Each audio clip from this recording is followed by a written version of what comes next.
अब तक की सबसे बड़ी और अहम खबर आपको देंगे और वो ये कि साबिक वज़ीर आज़म नवाज शरीफ को बरी कर दिया गया है। एवनफील्ड रेफरेंस में नवाज शरीफ को बरी किया गया है। अपील वापस लेने की बुनियाद पर इस्लामाबाद हाई कोर्ट ने फ्लैगशिप रेफरेंस में नैब की अपील खारिज कर दी। नैब ने फ्लैगशिप रेफरेंस में नवाज शरीफ की बरियत के खिलाफ अपील वापस ले ली है। इस्लामाबाद हाई कोर्ट ने एवरफील्ड रेफरेंस में नवाज शरीफ को बरी कर दिया है। अपील वापस लेने की बुनियाद पर इस्लामाबाद हाई कोर्ट ने फ्लैगशिप रेफरेंस में नैब की अपील को खारिज कर दिया। नैब ने फ्लैगशिप रेफरेंस में नवाज शरीफ की बरियत के खिलाफ अपील वापस ले ली है। मैंने अपना मामला अल्लाह पर छोड़ा था और अल्लाह ने सुरखरू किया, नवाज शरीफ की जानिब से ये कहा गया है। दुनिया न्यूज़ के नुमाइंदे मोहम्मद इमरान इस वक्त हमारे साथ मौजूद हैं। इमरान, बहुत ही अहम मामला है इस वक्त, ये बताइएगा कि इस फैसले पर क्या रद्द-ए-अमल सामने आ रहा है?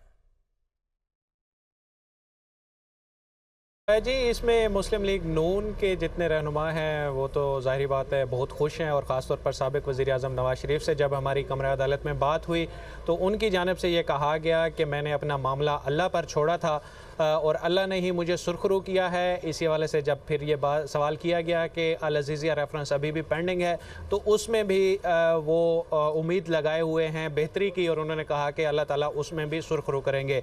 अगर थोड़ा समात के बारे में बात करें तो बड़ा एक सडन मूवमेंट था कि जब ये सारा कुछ एकदम से वाइंड अप हुआ, जितनी ये समात चल रही थी ये बड़ा गैर मुतवक्की तौर पर अचानक से ये सब कुछ हुआ कि जब अमजद परवेज़ अभी आर्गूमेंट्स कर ही रहे थे और वो जो मरीम नवाज़ की बरियत का फ़ैसला था एवनफील्ड रेफरेंस में उसका हवाला दे रहे थे, और जो बेनामीदार हैं उसकी तारीफ़ अदालत के सामने पढ़ रहे थे, तो इसी दौरान ही अदालत की जानिब से ये नैब प्रोसिक्यूटर से ये कहा गया कि ये इतनी इंपॉर्टेंट बातें कर रहे हैं कि आप कोई नोट्स ले रहे हैं, आपको नोट्स लेने चाहिए।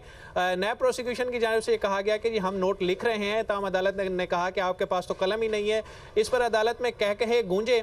फिर अदालत ने सवाल किया कि ये जितनी भी बातें हो रही हैं इस पर नैब का क्या स्टैंस है। तो नैब के प्रोसिक्यूशन की जानिब से ये कहा गया कि मरीम नवाज़ की बरियत का जो फैसला है उसके बाद हमारे पास बोलने के लिए कोई ज़्यादा मवाद नहीं है, और जहाँ तक इन रेफरेंसेस की बात है तो सुप्रीम कोर्ट का ये हुक्म था कि रेफरेंसेस दायर करने हैं, तो नैब ने रेफरेंसेस दायर किए। जस्टिस मियां गुल हसन औरंगज़ेब की जानिब से ये कहा गया कि अच्छा, तो हम समझे थे कि शायद ये नैब ने खुद रेफरेंसेस दायर किए हैं, अगर यही है तो फिर हम यहाँ पर क्यों बैठे हैं। इसके बाद चीफ जस्टिस आमिर फारूक की जानिब से ये सवाल किया गया कि आपकी फ्लैगशिप रेफरेंस में भी एक अपील है, उस पर क्या मौक़िफ़ है। तो नैब के प्रोसिक्यूटर ने कहा कि वो अपील हम विड्रॉ करना चाहते हैं। इस पर चीफ जस्टिस की जानिब से फौरी तौर पर कमरा अदालत में ही आर्डर लिखवाना शुरू किया गया, और विड्रॉल की बुनियाद पर फ्लैगशिप रेफरेंस की जो अपील थी वो बरी, उसमें नवाज शरीफ को बरी किया गया और वो खारिज कर दी गई। साथ ही साथ फिर एवनफील्ड रेफरेंस पर ही मुख्तसर सी मुशावरत के बाद अदालत ने उसी लम्हे में ये फैसला सुनाया और नवाज शरीफ को एवनफील्ड रेफरेंस में भी बरी कर दिया गया। इसमें एहतसाब अदालत की जानिब से साबिक़ वज़ीर आज़म नवाज शरीफ को 10 साल कैद और 80 लाख पाउंड जुर्माने की सज़ा सुनाई गई थी। जब यह फैसला सुनाया गया था एहतसाब अदालत की जानिब से, तब नवाज शरीफ लंदन में मुकीम थे, ताहम बाद में वो आए और उन्होंने गिरफ्तारी दी, और इस्लामाबाद हाई कोर्ट के 2 रुकनी बेंच की जानिब से ये सज़ाएँ पहले ही मुअत्तल की गई थी। अब साबिक़ वज़ीर आज़म नवाज शरीफ को इस केस में बाइज़्ज़त बरी किया गया है। इस एवनफील्ड रेफरेंस में साबिक़ वज़ीर आज़म नवाज शरीफ के दोनों बेटों को भी मुल्ज़िमान नामज़द किया गया था, ताहम वो किसी भी मौके पर इस केस में जो है वो अपेयर नहीं हुए। एहतसाब अदालत की जानिब से उनको इश्तिहारी करार देकर उनके दायमी वारंट जारी किए गए थे और उनका केस अलग कर दिया गया था।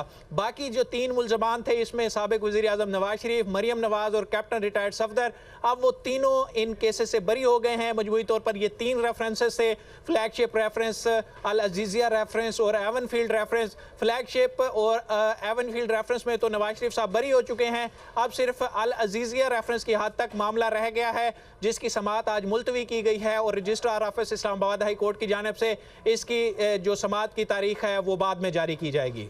ठीक है इमरान, साथ ही रहिएगा। जिस तरह से आपने कहा कि रद्द-ए-अमल आया साबिक़ वज़ीर-ए-आज़म नवाज शरीफ की तरफ से, तो उन्होंने यही कहा कि ये कुदरत का निज़ाम है, और वाकई हमें याद है जब साबिक़ वज़ीर-ए-आज़म नवाज शरीफ अंदर थे तो उस वक्त इंतखाबात हो रहे थे और इंतखाबात में PTI चेयरमैन जो हैं वो खुल के अपनी जो कैंपेन है उसे जारी रखे हुए थे। लेकिन आज सूरत हाल यकसर मुख्तलिफ हो गई है, वक्त ने पलटा खाया है और आज PTI चेयरमैन अंदर हैं और साबिक वज़ीर आज़म नवाज शरीफ बाहर हैं। उन्होंने यही कहा कि उन्होंने अपना मामला अल्लाह पर छोड़ा था, यही कुदरत का निज़ाम है।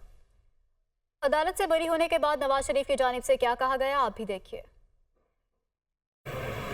मैंने तो मामला को अल्लाह पे छोड़ा था, अल्लाह ताला ने आज मालिक का शुक्र है जी। मैंने तो मामला को अल्लाह पे छोड़ा था, अल्लाह ताला ने आज मालिक का शुक्र है।